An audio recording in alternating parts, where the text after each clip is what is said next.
the majority of people in the UK have a side hustle of some kind, shape or form. And I think when you think about the last 2 years, cost of living crisis, you had the pandemic, being in a 9 to 5 doesn't seem enough anymore.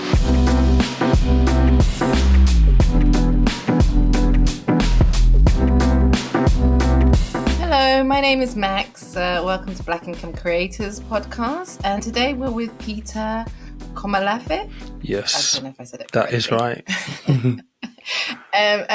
What I'll do is I'll allow Peter to introduce himself. He's multi-talented, so I think it's best if you introduce yourself and tell people what it is that you do. Yeah, sure. So I'm Peter Komolafe. I'm a financial advisor. I qualified as a financial advisor in 2016, a mortgage advisor a year after that. So I've advised people on investments and mortgages, but my 15-year career in financial services spanned across retail banking, so paying in money for folks at the counter in a bank, updating their accounts. I started off in a building society, actually, so it used to be the old passbook. And I went to customer-facing roles there. I then went from retail banking into corporate banking, which is where you work with businesses to help them raise capital, run their businesses well. And then in 2012, I moved to wealth management, which is all about the investment world, investment, pensions, bonds, all this sexy stuff that I had no clue about when I was like a child.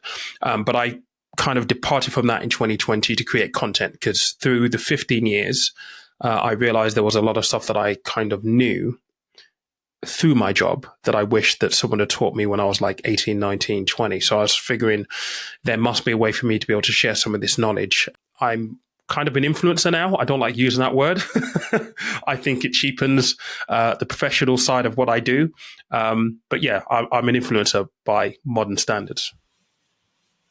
Is that a normal trajectory, sort of going from like retail banking into corporate banking and then into wealth management? I think that's quite unusual.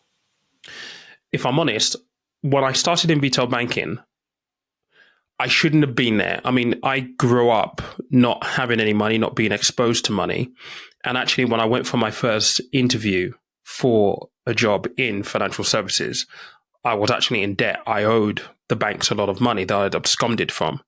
So me going there for an interview, I was forced. I had to, because I was on benefits, and they said, look, and if you don't go, we're going to take you off benefits. So I tried to sabotage it.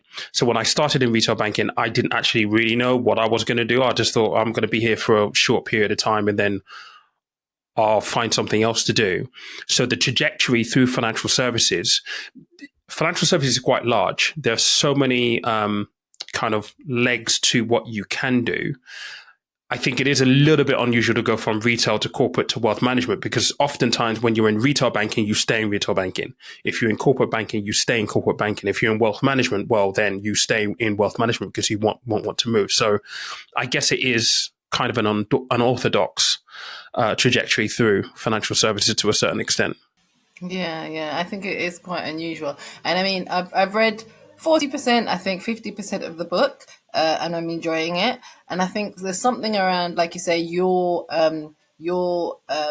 journey, which is very, very unusual.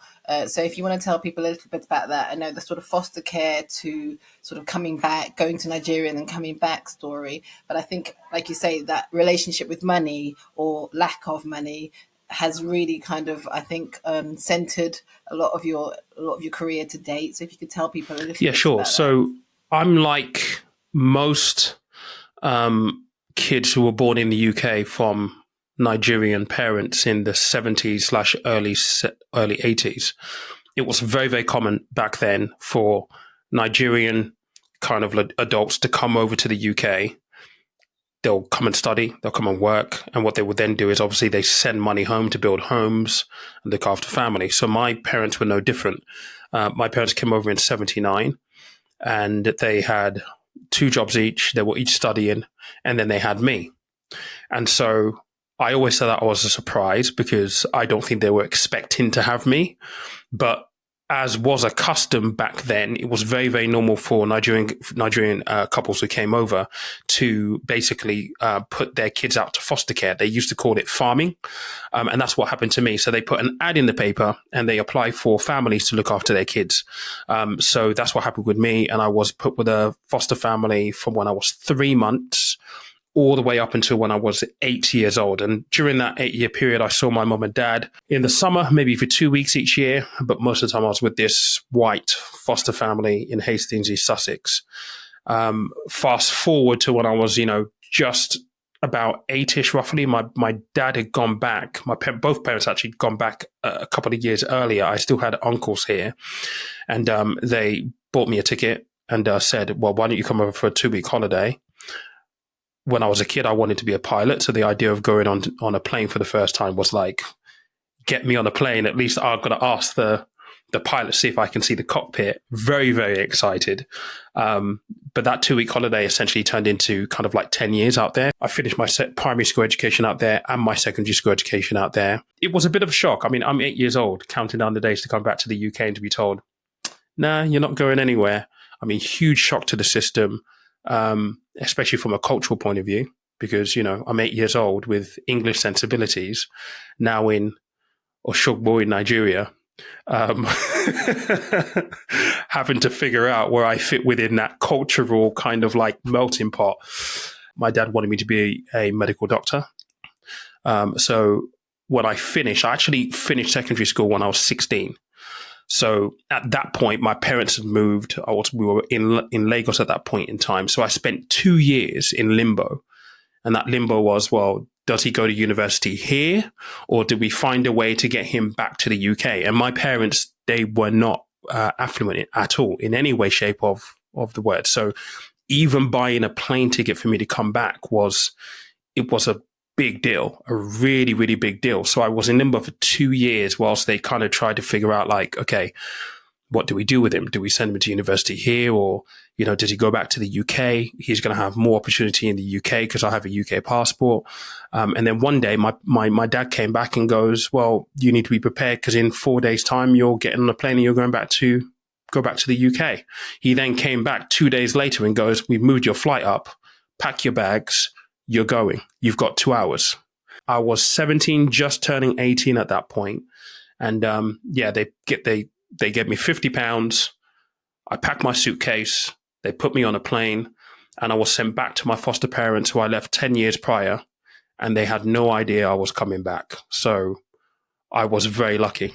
That was the bit of the book that kind of sort of made me stop and think, because, you've got the 50 quid. You put on a plane by yourself and you're sort of, having to make your way over to Hastings, which isn't that easy back then. It's not like now where you've got the internet and you can look things up and check, So you get there. You're not even sure if they still live there. Luckily, they still do. But then I think one of the things that you mentioned was around spending, because Twix is one of my favorite chocolates. So spending that money on chocolate, because, it's like you don't think about how long 50 quid's going to last you at 18, or the concept of money wasn't there. When I was growing up, I loved chocolates. So to all of a sudden to be taken from this environment where chocolates and, these things were just normal to a place where there were no chocolates at all. And then I'm there for 10 years. I mean, like I said, my parents were not affluent in any way, shape or form. We never really had any positive money conversations at home. If anything at all, money would always be a cause for anxiety and worry, because it never seemed to go far enough. We didn't have enough. So this idea of having £50 in my pocket, I was like, okay, I'm going to go buy some chocolates first and foremost, because I've missed this for the past 10 years, not really understanding the fact that actually, hang on a second, you're in a country that, yes, but you don't really know as an adult, because you're now an adult. You're going to have to find a job. You're going to have to pay rent. I mean, we'll come on to homelessness in a moment. One of the reasons why I ended up homeless was because I just didn't understand budgeting. I didn't understand I've got to pay my rent. I'm like, I had no concept of how money actually functioned. So it was definitely a big learning curve for sure. And I think it's interesting because you talk about sort of like being on benefits and stuff like that. And it's changed a lot. The system has changed a lot. But by then you did have to jump through quite a lot of hoops. to sort of, sustain benefits. 100%. You had to do certain things, and like you said, and I don't know that people really think that when they think the UK system. They just think, oh yeah, people are given money to, But I remember coming back to this country and having to go to the job centre to look for a job, and Yeah. then people at the at the jobs being surprised that I turned up for the interview Yeah. Yeah. because oh, we just thought you were here to tick.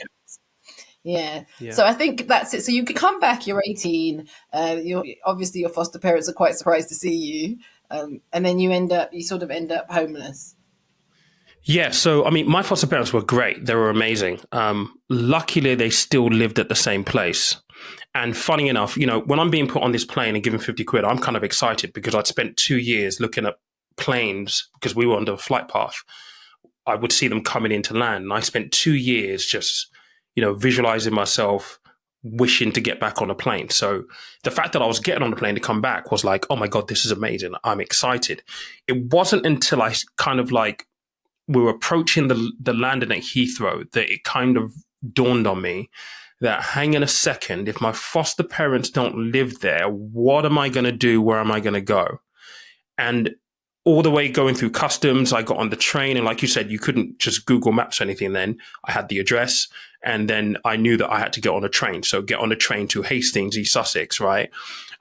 Luckily, they were there. And I waited all day for them to, because I didn't understand. They were at work. I landed like in the morning. I got there mid-afternoon. So obviously they were at work, but it didn't occur to me. So I get there, knock on the door, they're not there. And luckily, a neighbor recognized me, took me in. They were very, very gracious in the fact that they actually took me in. I mean, they hadn't heard from me for 10 years. I found out 3 years ago that they found out that I was in Nigeria 2 months after the fact from a friend of a friend. So considering they hadn't heard from me for 10 years, they were gracious. They took me in. And again, they're not wealthy. So I was a burden, and I was kind of aware that I was a burden, but my foster dad kind of helped me get my papers, helped me get my foot in the door, helped me get my first job. And then from that point onwards, it was very much kind of like, okay, you got to kind of learn this adulting thing on your own now. You can't really afford to fall back on anyone. And so, yeah, I'm really, really grateful for them, to them for what they did, because they didn't have to. They could have just been like, we don't remember you, and off you go. But they didn't. And, I'm thankful for that. Yeah, there's a difference between a 3-month-old and even an 8-year-old in terms of like cuteness and, dependability, and then an 18-year-old, a man effectively in their eyes coming in. And so, no, they did, that is kudos to them for still providing you with some support at that time, because like you say, they didn't have to. So yeah, I can see the gratitude. And so then you end up homeless, I think. Like you said, is it because of just things like rent arrears and not managing your budgets properly? I never had my own money up until that point where I was given 50 quid, right? So I'm like, okay, I can buy things. So I just went to go buy things. Like, this is what you do. So with the first job, I managed to get into kind of like a house share, flat share, got paid. But again, I didn't understand. I've got to pay rent on this day. And if I don't pay rent, the other people the rent isn't whole for the rest of the people that are in the apartment. And I just didn't understand it. It did not compute. And so I ended up getting kicked out. And I didn't want to go back to my foster parents and be like, can you take me in again? So I'm like, I don't really want to do that. I can't really phone home and be like, okay, I'm homeless. Can you help me? I did kind of ask, and the response wasn't the response that you would expect. It wasn't the response that you would expect. And to be honest, that response has stuck with me till today. But it wasn't helpful. And so you were kind of like, I was kind of like left, fend for yourself, figure it out yourself, off you go. And I was on the streets for probably about 2-3 weeks, almost a month. Hastings is a seaside town. It's cold in October down there compared to where I was coming from anyway. It's very, very, very cold. And so, trying to find warmth, trying to find somewhere safe to sleep, that becomes a real challenge. And what people don't often realize is, for people who are on the street a lot of the time, you spend the day trying to move around, get yourself together. And then at night, because of the cold and because of the conditions, you don't actually get to sleep. So it's It's exhausting, fatigue, mental fatigue, physical fatigue. It's really, really, really, really difficult. And I was lucky to get out of that. It was just from a random act of kindness from a guy called Keith Dighton. They used to call him Keith Teeth. He saw me one day, one evening, sleeping under a table in the town center, and he goes, like, dude, you can't stay here. Like, what are you doing? I'm like, well, if I had somewhere else to go, I would obviously be there, And he goes, look, you need to come with me. At least I can get you. You can sleep on the sofa. And I'm like, I'm not really too sure. But at that point, it was so cold. I was so desperate. I went with him, and luckily he put me up on his sofa for the first night, and then put me into his family house for maybe like a week or two, bounced around a bit, and that was really my avenue to get off the streets. So that's quite deep, though. I think. I mean, one of the things that you mentioned is that when you phoned home, it wasn't the response you were expecting. And I have a lot of people, Africans who have that black tax thing where actually they're expecting you to support them financially.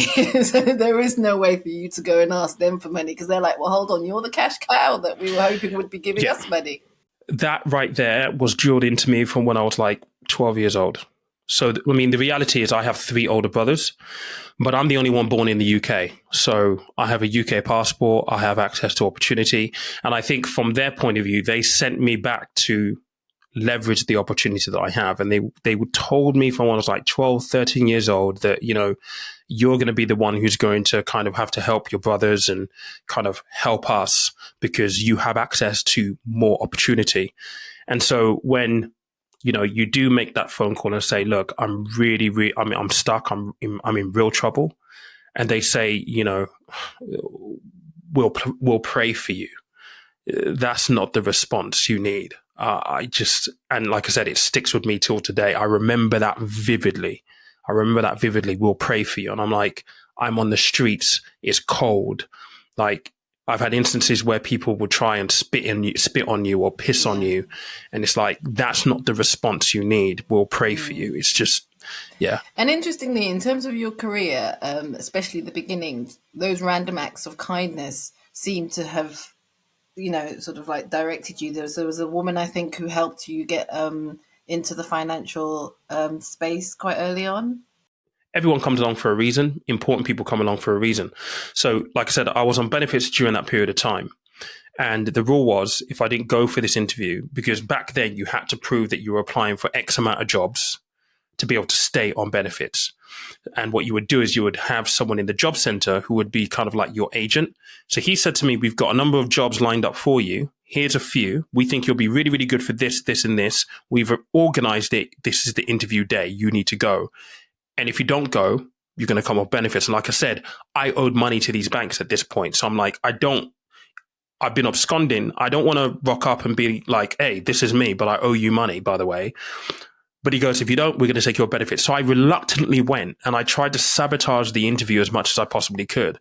In opposed to, going to this interview professionally dressed as you would normally do, I turned up in jeans, leather jacket, and some trainers because I don't want to be here. You're not going to give me a job. I'm really not interested in working for you. I don't even want you to know because if by coincidence you're owned by a company that I owe money to, now you found me and I don't, I'm in a really difficult place. I'm struggling on my own. And the lady who interviewed me was a lady called Jenny Berry. And I'll never forget her. I mentioned her in the book, actually. She's got a credit in the book. And she was the one who interviewed me. And me being cold at the beginning, somehow she made me kind of like, she opened me up, she got me talking. And she goes at the end of the interview, my customers are going to love you. And I'm like, I don't know what you're on about. She goes, I'd love for you to start here. I think you'll be a really, really good fit. And I'm just like, oh, okay, cool, great, whatever. Thinking you'll do credit scores, you do all of your fit and proper tests, and you'll realize I'm poor with money. I can't be trusted. You won't give me the job. But fast forward like a few weeks, I did get the job. Everything came back clear. So I'm like, okay, back then, if you worked in a building society or a bank, it was financial services. It was a good career path. It was prestigious, like to work for an organization in financial services. So I'm like, okay, look, this could be a good thing. We'll see what happens. So I started there, and really that was the beginning of kind of like all of the lessons that I've learned that kind of culminates to what I do now. Well, like you say, it's just those random acts of kindness that helped get you to where you are now, and you can't explain or fathom why they happened when they happened, but they did, and like you say, it's part of that journey. Okay, so in terms of something like getting out of debt, because I think that's overwhelming for a lot of people. So they're sitting there, they've got a debt, usually from their student days, if not from just sort of like their first adulting days. Like you say, very few people know how to adult well at the beginning. They're not taught how to adult. How would you advise somebody at that beginning stage of their getting out of debt journey? Yeah, I mean, I think it's important to have a clear distinction. I mean, things like student debt and stuff like that, I mean, it doesn't really impact you as much. So you would categorize student debt as almost as good debt because at least you've acquired a degree that could help you earn money into a career at some point. I think it's really important to have a distinction between your good debt and your bad debt. So all of the bad debts will be overdrafts, credit cards, personal loans, car finance, those kind of things that end up costing you more money, that don't necessarily add to your net worth or increase your income. Those are toxic debt. And I carried this for 15 years. I carried it for a very, very long time. And one of the things that typically happens when you're struggling with debt in that way is, you start to, and it's common, it's in behavioral science, it's called the ostrich effect. You bury your head in the sand and you just think, this will go away. It will just magically go away. It never does though.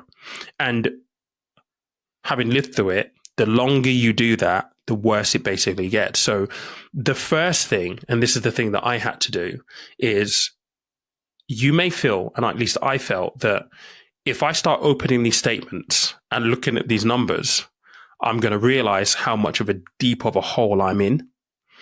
And that has to be the first step, because you have to look at that paper. You have to have a look at that number. And something strange happened for me. By looking at it, I was like, actually, it's not bad. It's not as bad as I thought it was. And I know that I can do something to fix this. And I think that's the first thing. It's the acknowledgement of, okay, I'm here. I messed up. It's my fault. Now I've got to deal with it. I think that's the first juncture. And that's really, really hard to do, because you're effectively admitting that as an adult, you messed up. And somehow you dug yourself into a hole. And oftentimes we don't want to burden that blame on ourselves, that we did this to ourselves. It has to be somebody else's fault, right? So why do we want to burden it and admit to ourselves, well, yeah, I did this. And I think that's the first thing. It's just the acknowledgement of, you are where you are. You got here, but you're here now. There's nothing you can do about it. So the only way out, or the only outcome, has got to be up. If you're down here, the only way is up. And that's really an important juncture. And I think you have to start there first as a moment of realization, because in that moment you decide to take action. I think there is a sense of shame, especially if you're looking at your peers and saying, well, they don't seem to be in the same predicament as I am, and not understanding that they probably are, or they have bank of mum and dad, or they have other resources that you're not aware of. So you're looking at it and thinking, how am I so stupid? But nobody teaches things like getting your first credit card or checkbook, etc., and talking about what that really looks like, and compounded interest. Nobody really. Well, you guys are talking about it now for the first, but I think there's that lack of education leads to a lot of shame, and then a lot more of that ostrich effect of people sort of just burying their head and like, I won't open this envelope because I can't face the numbers. For sure. I was probably the only one in my friends group who didn't actually have a car, couldn't drive. And when I look at them, they were being given cars and deposits for cars by their mums and their parents. If you find yourself in that kind of scenario, and I think many people will from our background or from a similar background to me, you automatically then have these seeds of, okay, I need to keep up with these people. which is keeping up with the Joneses. And that's even worse, because what that does, it drives you even deeper into that debt hole. Because now you may have friends that have cars, or, when they go out on a weekend, they can afford to spend a little bit more money on drink and have a good time, or perceive what's to be a good time. And if you don't have that kind of money or those kind of resources, and you're struggling with debt, because you already have that drain on your income, you want to keep up. So you end up taking out more debt just to keep up. And it's a vicious cycle. So it's not conducive in any way, shape, or form. And the unfortunate thing is, you're not fully thinking rationally. You're not making rational decisions. It's so hard to do. But then you have social pressure. And in my day, there was no Instagram, there was no Facebook. So God knows how these kids feel now. When you pick up your phone and everyone around you is doing bigger things, driving better cars and going to different places, better places than you are, the social pressure that you have to deal with as well is also it's crushing. Mm.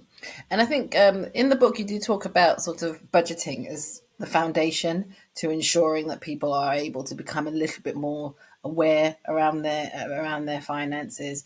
Where would you say, for example, someone that's looking to, I don't know, transition out of PAYE into entrepreneurship or business, what does that look like? Because I think it's something that people don't realize, like how much of a drop you can take when you're going into entrepreneurship initially. You really have to be prepared for it. I mean, look, if you do not have runway, and when I say runway, I mean you have a good amount of money set aside that could fund you for at least 6 months, do not even think about it. A lot of people will try to transition from a 9-to-5 into like entrepreneurship or their own business.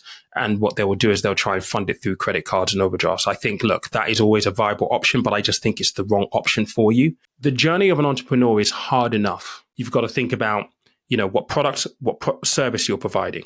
You've got to think about how you're going to mold your marketing and the language to reach people. Then you've got to think about the strategy that sits behind that. And then you have to develop that strategy, or launch it, start speaking to people. And if you're in the social media age, you then have to worry about, okay, how do I do this on TikTok or on Instagram? And how do I make it effective? How do I build a sales funnel beyond it? That's just to get money in.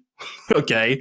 And then when the money comes in, you then have to be acutely or have the acumen enough to understand business finance, how you're going to structure it within your business, how you're going to pay yourself corporation tax, VAT if you're registered, your personal tax situations, where you're going to understand all of that. And then you're going to then go burden yourself with the fact of, I didn't do this with my own money. I use an overdraft or a credit card that I now have to pay back. It adds an additional level of stress that you don't need.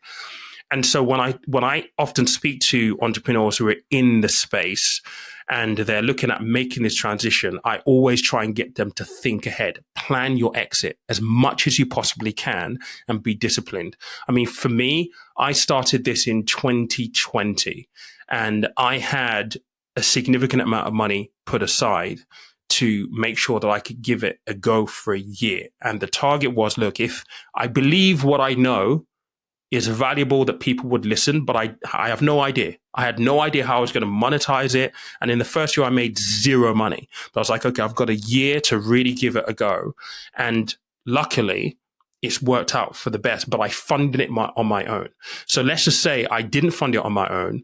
And that year in savings, I had about maybe 30,000, 35,000 that funded me during that period of time. Imagine if I'd taken out a loan for £35,000 to fund the business. And bear in mind, there's no guarantees after the first year that it even begins. I mean, I started making money in the second year.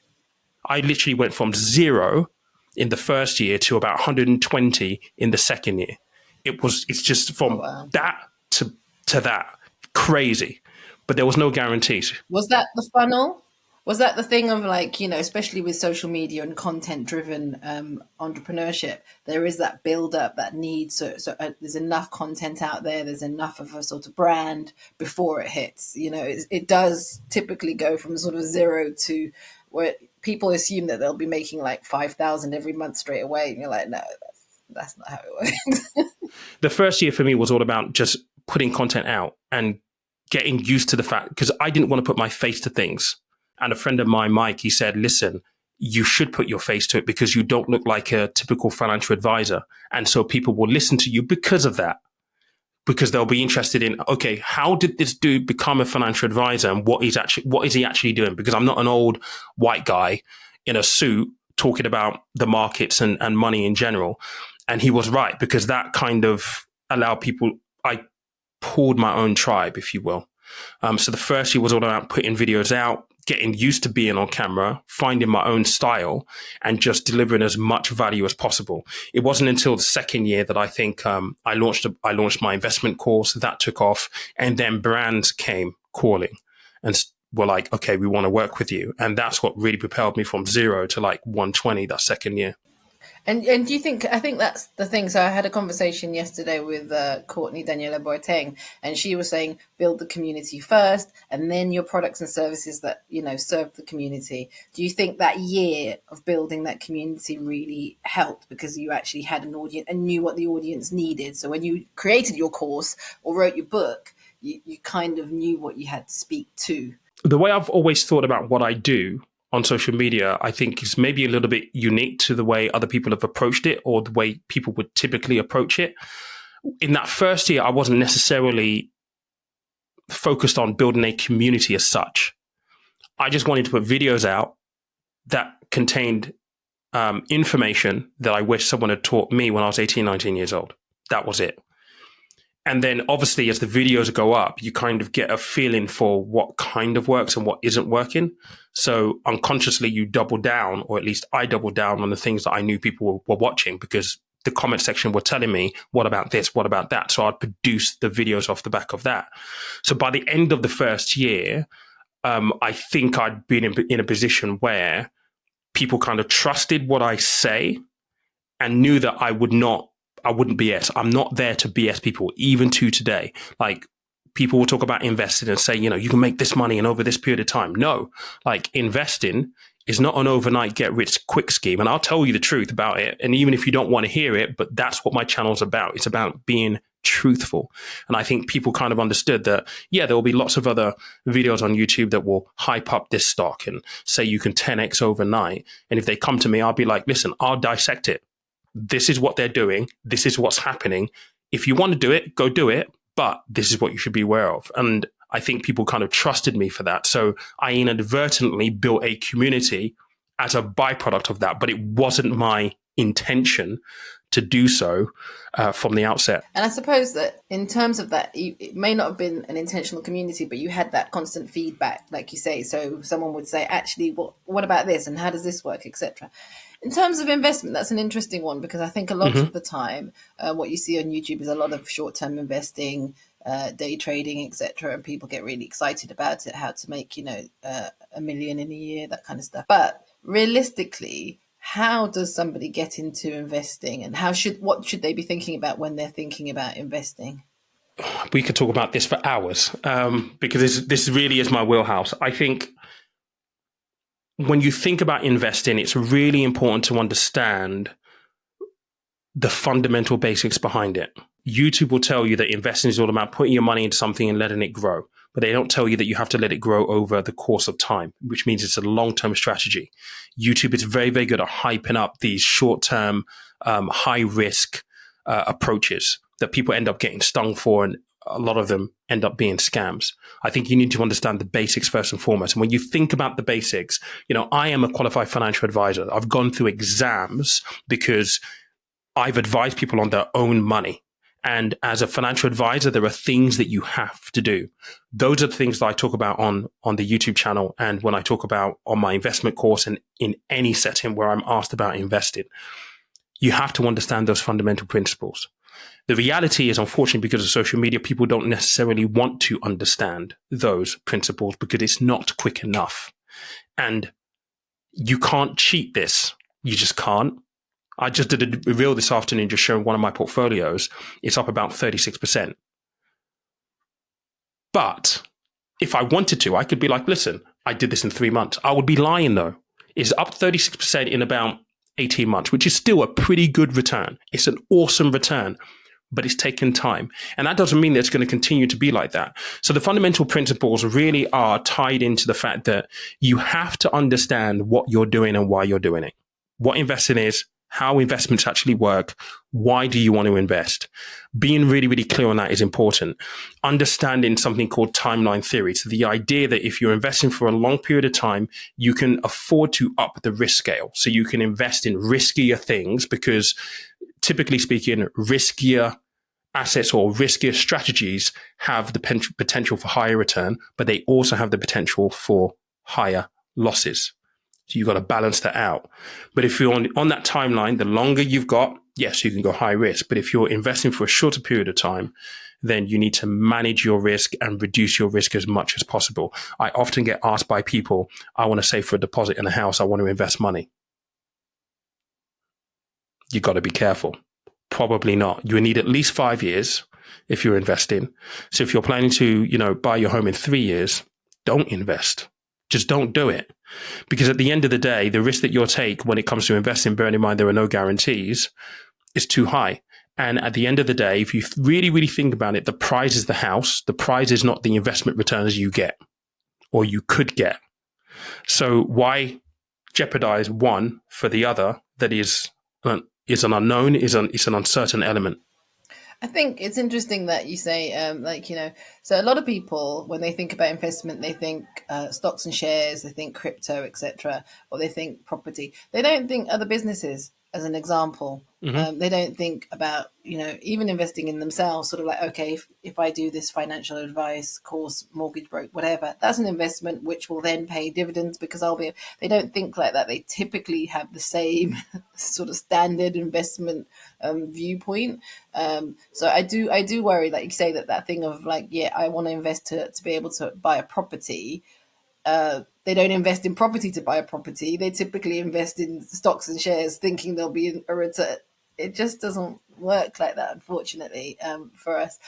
In terms of income creation, because I think that's where people are really sort of keen to use things like the social media, etc. What would be your advice on someone who's looking to like income create online? Side hustles are all the rage right now. I think, I can't remember the stat that came out at the beginning of, was it last year or so, when they started talking about, no, this year, we're talking about taxing side hustles. The majority of people in the UK have a side hustle of some kind, shape or form. And I think when you think about the last 2 years, cost of living crisis, you had the pandemic, being in a 9 to 5 doesn't seem enough anymore. So having a side hustle is really, really important. And there are lots of things you can do. People will also talk about, Amazon FBA. People will talk about flipping properties and all this kind of stuff.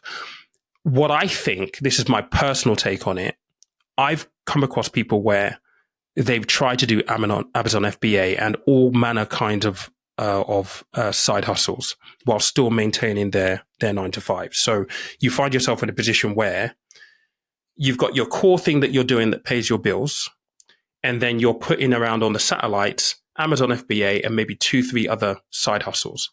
And what happens is, because this core thing, your 9 to 5 is your main thing where you're paying your bill, that is the main focus and source of stress. So when you're trying to do all of these side hustles around the periphery here, if they're not kicking off and working quickly enough, the stress that this combined picture causes is too much for people to deal with. And for that reason, a lot of people just be like, actually, you know what? I'm done. I don't want to do it anymore. I personally believe that if you can develop a side hustle that you are innately drawn to. So for example, for me, it was all around my skill set. I was always very, very good from when I had that first job explaining how interest works and saying, if you put money here, it's going to give you this. You can take that money, go pay for a holiday, and your capital is still intact. I've always been very, very good at that. So for me, it was like, okay, I've learned all this stuff. I'm going to try and develop it into a business, and I'm going to start doing this. And I think if you can tie it into something that you care about, that you're passionate about, that has more legs, because hopefully you're going to enjoy and you'll get fulfillment from that thing that you have an innate attraction for. And if you can persevere, and perseverance is the biggest thing, those ones are more likely to turn into a full-fledged career/business that you can just say goodbye to your 9 to 5 for. And you can develop that knowing that you're going to get a sense of fulfillment and longevity out of it as well. And it's not just going to be something where there's an additional pressure that where you don't necessarily enjoy it. It was a means to an end, but you come out of your 9 to 5 because it's kind of work, but you still got this thing that is really, really stressful to focus on. When you think about business, the first 3 years are the most risky years for a business. Year one, you're building, you're just starting out, right? Year two, right, you're probably a little bit more established than you are right now. You're refining and you're looking to generate income. Year three, you're probably a little bit more stable. So you're at that point where you've got your feet on the table, you understand your product, your service, you've built a big, good base and a brand. Fourth year, it's all about escalation and growth. Those first 3 years are so difficult. And I think perseverance in that first 3 year period is so crucial. I think a lot of what we've been talking about really is around the mindset, money mindset, business mindset, etc. And what you're talking about, perseverance, resilience, it's quite difficult, I think, for a lot of people to sort of switch their mindset from one of like, oh yeah, instant gratification, I can just put on a credit card, whatever. And also, even in a business, most people don't give themselves 3 years, like you say, with any kind of business. They kind of think, okay, within 6 months, I'll be making as much as I made in my job beforehand, and I should be, off and away. So how would you suggest somebody work on that mindset? Because that's quite a sort of, doing the work is quite hard, I think, for a lot of people. Where would they start? It's important for you to be keyed into your why. What is your driving force? For me, there's been a couple of things. First and foremost, and even till today, my biggest fear is being homeless and being broke again, because I never want to go back there. And I'm quite a long way from that, but it's still there in the back of my mind. And for me, I've used it as this kind of driving force to really exploit and take advantage of opportunities. I ended up in Canary Wharf, without a university degree, I might add as well, which is unbelievably hard to do. But I started as a telephone boy, and in 5 years went from a telephone boy to the executive team. And that takes mindset, number one, resolve, fortitude, because I've been told no, and I don't take no for an answer lightly. But it's also being able to understand that you're in a system. You got to figure out how the system works, and you got to figure out how to leverage that system to your own advantage. And that in itself is a skill set, because you've got to be really tuned in, not just to your environment, but you also need to be tuned into here as well. Like, how do you apply yourself, and so on and so forth. And so I think you have to be keyed into your why. You have to understand what you're doing this for. Because if you don't have a reason for going to work or starting a business, it's like getting in a car without any destination. What are you doing? You're just driving around until you run out of petrol. What's the point, right? So what is the point? And I think if you can key into that, that is the foundational block to a resilient mindset.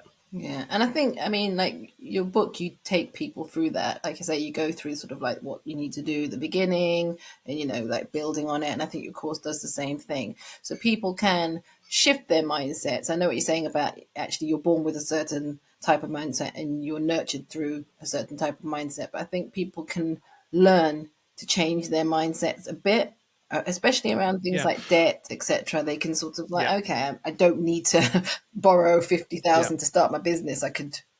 The idea of the wheel of life is you're going to have a look at 8 to 9 areas of your life. What matters to you? How would you score yourself? What's the most important one? It doesn't matter what you want to do. It costs money. So if you want to, for example, have a better balance of life, you want to have better recreation in life, you want to spend more time with family, more time traveling, you're going to need money to supplement a wage or a job that you might have to cut 2 days from, right? So in the finance world, it then delves into those 6 areas to say, look, where are you performing well? Where are you not performing well? How would you score yourself? How do you improve? And the idea of the timeline is if you can, plot out 3 key things from the wheel of life to say, I want to improve this. And you get really specific around, okay, I want to improve my relationship with family and friends by meeting up more or doing more, and you have specific things down to it, you can put that on a timeline. You can say, right, this is what my goal, this is what my why is going to be for the next 3, 6, or 12 months. That's the whole point. But I strongly believe that people still, and it's no fault of their own, people still wake up in the morning, they go to work, and they're in this rat race, and they still have no idea what they actually want. What are you doing this for? Why are you waking up? What do you actually want out of this? I think there's a large section of the population that still have no idea. And the minute you can get clear on that, it gives you purpose. It gives you a focal point. It's something to really drive towards. Sometimes the journey in it of itself is a lesson. It's not just like, oh, how can I save more? How can I do that? Just to me, and it's actually seeing someone else's journey and thinking, okay, well, maybe I'm not as far off as I thought I would be. The journey is the most important part. And I think it's really, really important that you don't just wish for the end destination. According to social media, you want to be a millionaire or a billionaire. And imagine someone just, you wake up one morning, boom, you're a billionaire.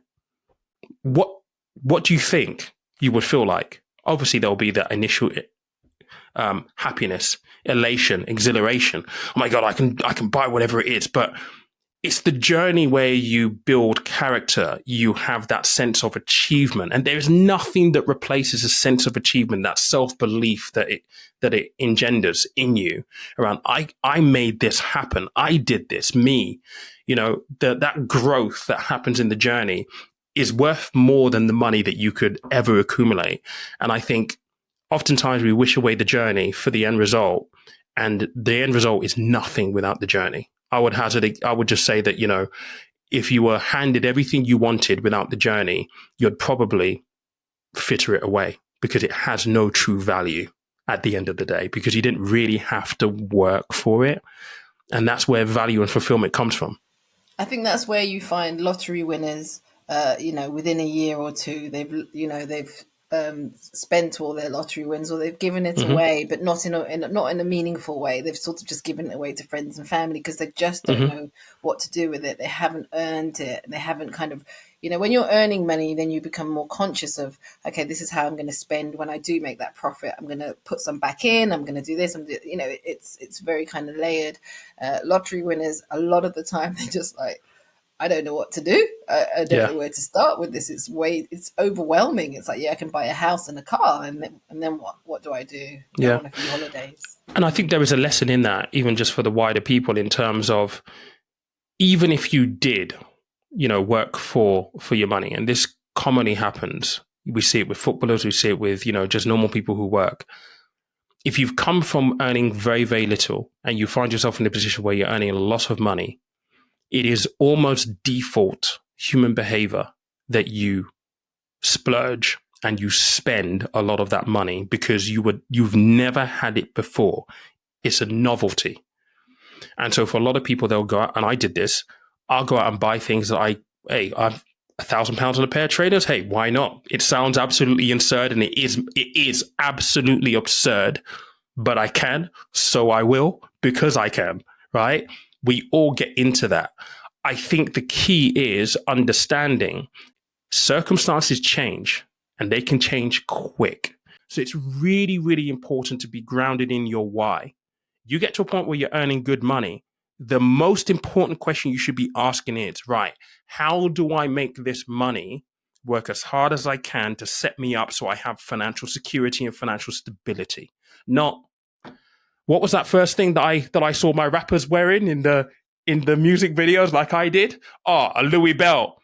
Louis belt. I'm going to go buy a Louis belt. No, it's the wrong way to look at it. Like, it's the wrong way to look at it. I can tell you from experience, the Louis belts don't last. You'll have it for like a year or two. You might lose it. And then what?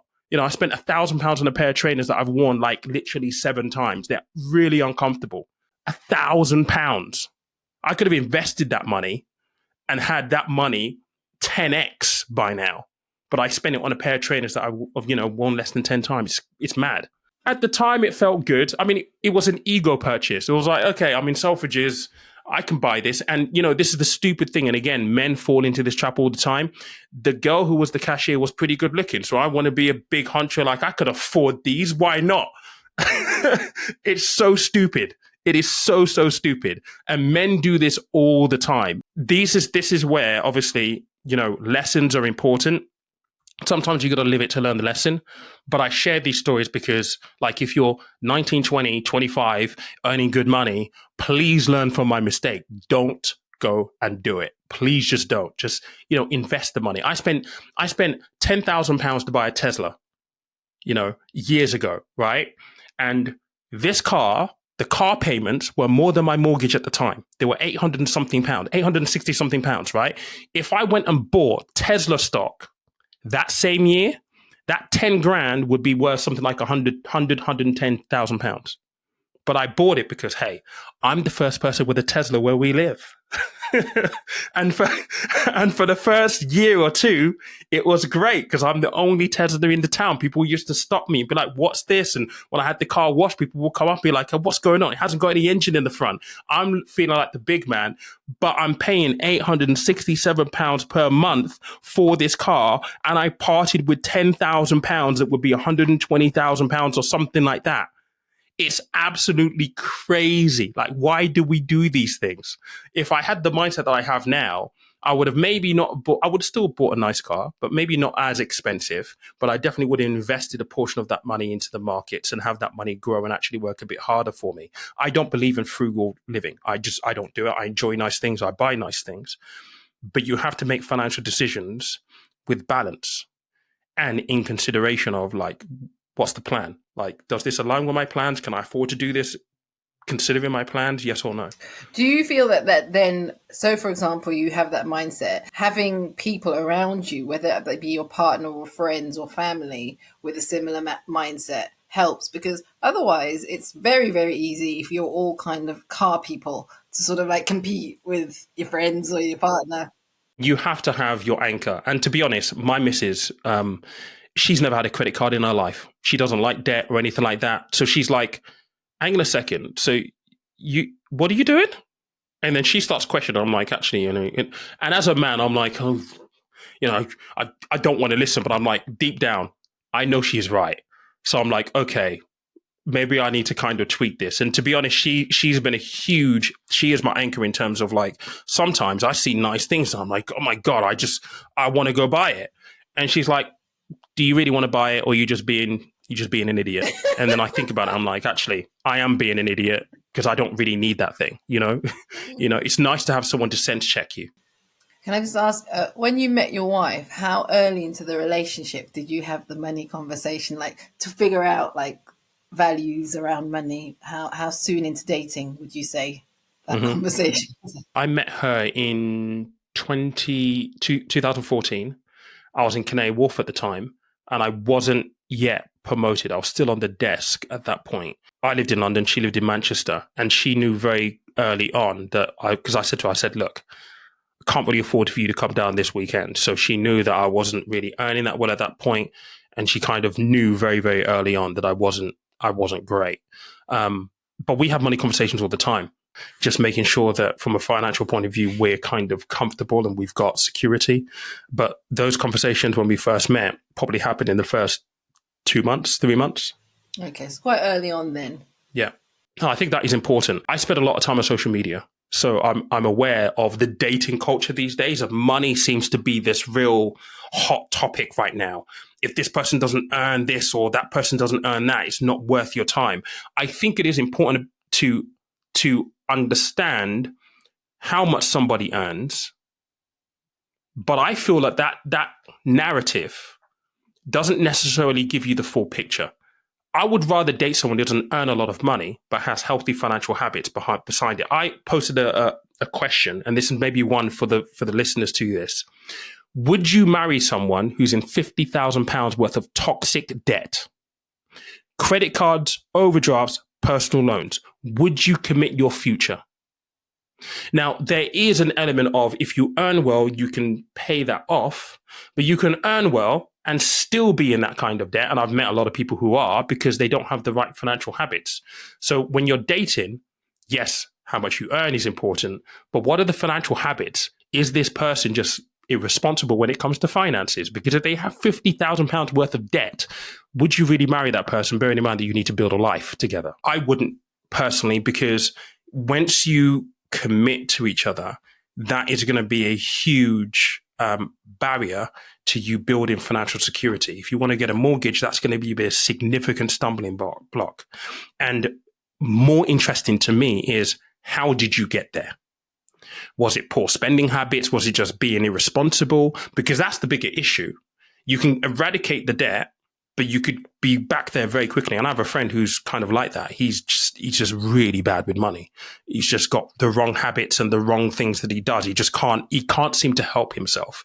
And so I think, you have to be really, really mindful about those kind of things. And in particular, when you're trying to pick a partner, those conversations really, really matter. I think that's where a lot of people, especially in the Black community, because it is a keeping up with the Joneses thing. It's like you're turning up to church and everybody's turning up in a nicer car than you are. So then it becomes competitive, etc. And like I said to you about when you were young, you don't know who's been sponsored by somebody else. Someone else might have just had a really nice inheritance, so they don't have a car payment. They don't have that debt, or they're sinking in debt, but we don't see it. We just see the shiny car and the thing. So I think it is really important to surround yourself with like-minded people or an anchor.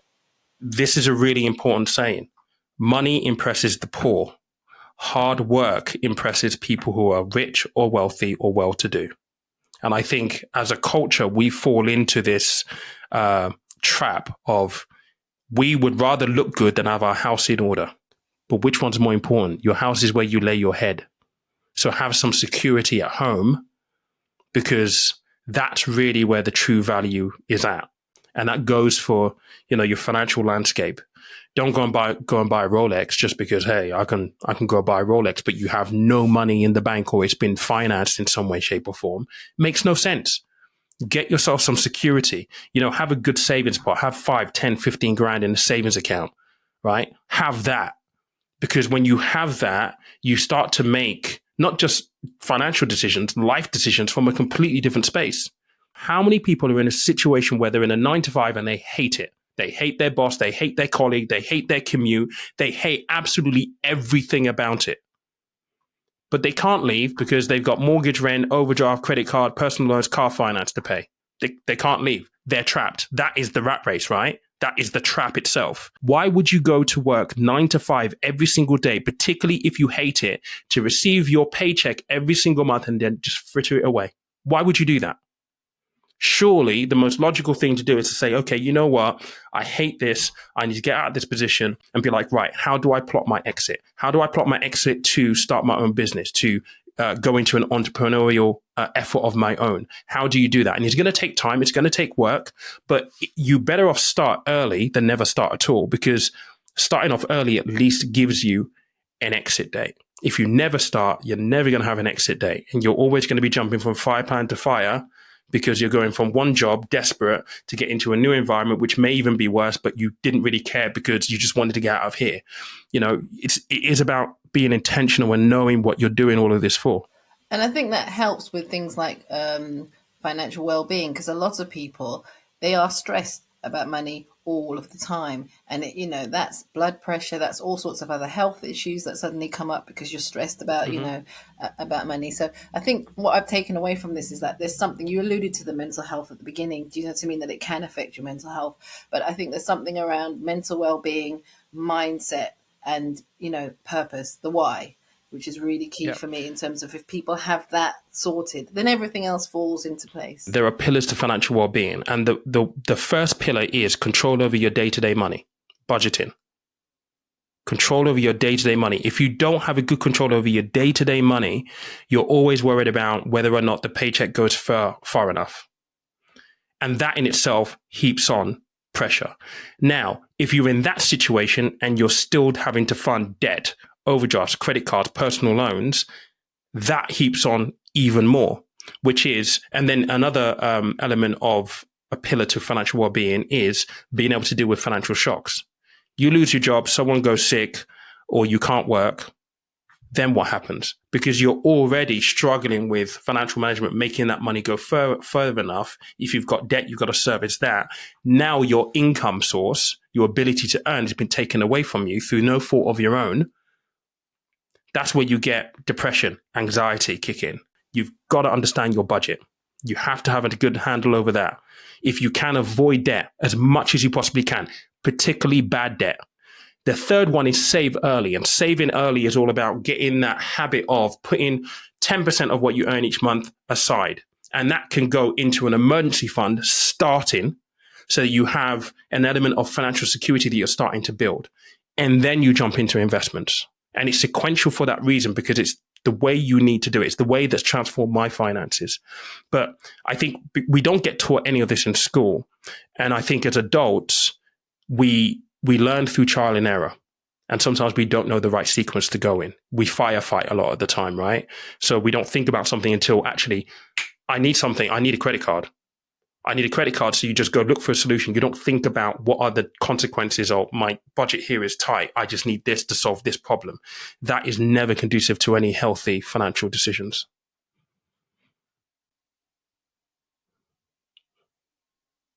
Yeah. Yeah. I mean, I take myself as an example here. Used to have a lot of debt, cleared it all. I have zero debt now apart from my mortgage.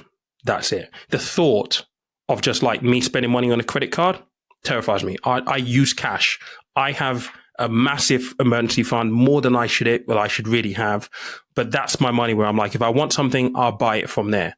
And then obviously I then work to be able to make sure I can build that up. But I don't use credit cards. I don't have personal loans. I don't have overdrafts. I haven't had anything like that now for the past 10 years. The thought of being in debt again, it terrifies me, because it's a join to being homeless and being broke.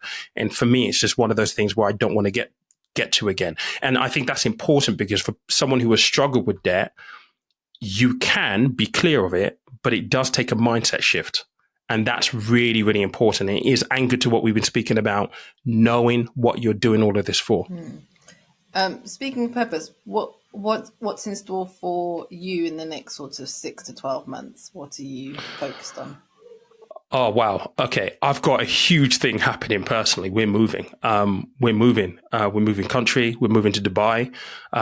There's a very, very exciting project that I've been approached to work on.